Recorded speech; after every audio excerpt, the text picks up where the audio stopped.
In this video, I was going to show you how to maybe curve text, that sort of thing, and I might show you how to do a few other things that's pretty cool with text.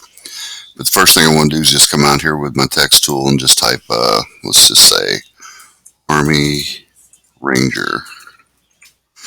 And usually an Army Ranger tab on the soldier sleeve is kind of like a half moon shape.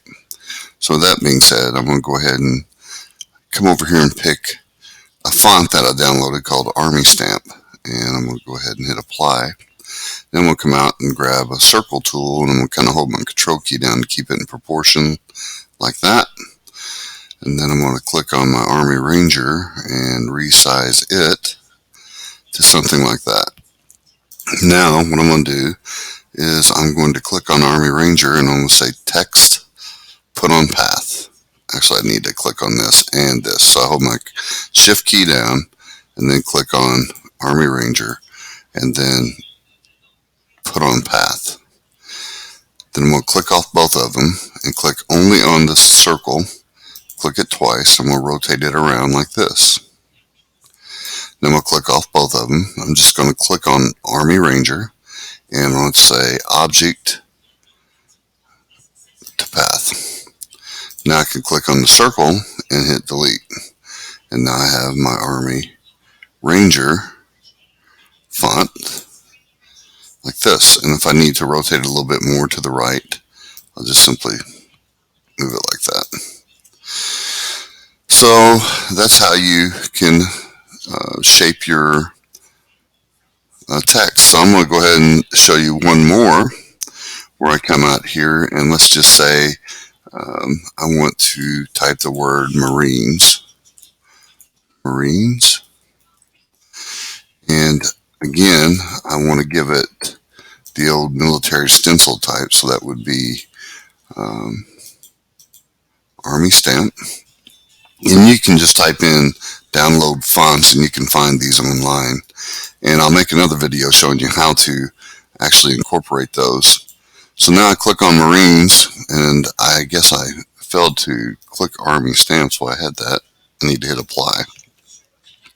Now I'm going to go ahead and pull this out like this. And the next thing I'm going to do is come here and I'm going to click Union and then Object to Path. Now I'm going to click a rectangle tool and we'll highlight across here like this. And then I'm going to hold my shift key down and click the arrow, selection tool, click Marine, so I have them both. I held my shift key down, now I have them both selected. And then we'll come up here and I'm going to hit difference. And you can see that it cut that out of there. And I'm going to scroll over and now I want to I hold my control key down and spin on my mouse wheel. Now I just want to put a simple line across here and I'm going to pull this down. And there's an easier way to do this, but I just want to show you that you don't have to be perfect. Again, I'm going to hold my control key down and spin the mouse. We'll pull this out to this edge. I'm going to come over here, zoom in a little bit, pull this over like that. That's a little bit too far. And then I'm going to hit Control C, Control V, and that made a duplicate of that same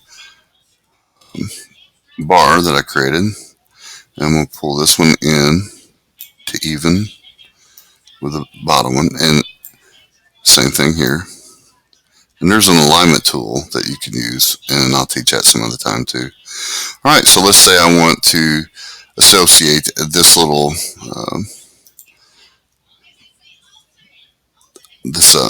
text or this graphic with like a VFW post. So now I just come here and I type in VFW post, and let's say 6 Control Z.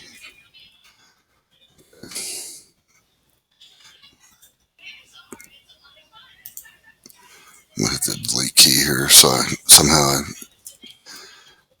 made a mistake there. 1667. Right here, resize it, pull it up here like this. And again, you come in here and you can change the type of font that you want. If you arrow down, you can see how they change. And we'll go with, again, that Army or military stamp. Pull this up, pull this out,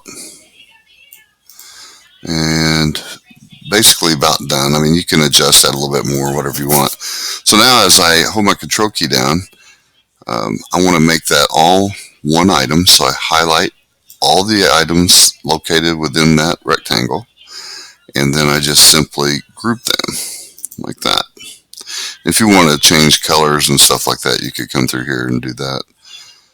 Now I want to fit it to the document. So I come to File and Document Properties and pull this little dialog box over, and I come down here, Resize to Content, Resize Page to Drawing.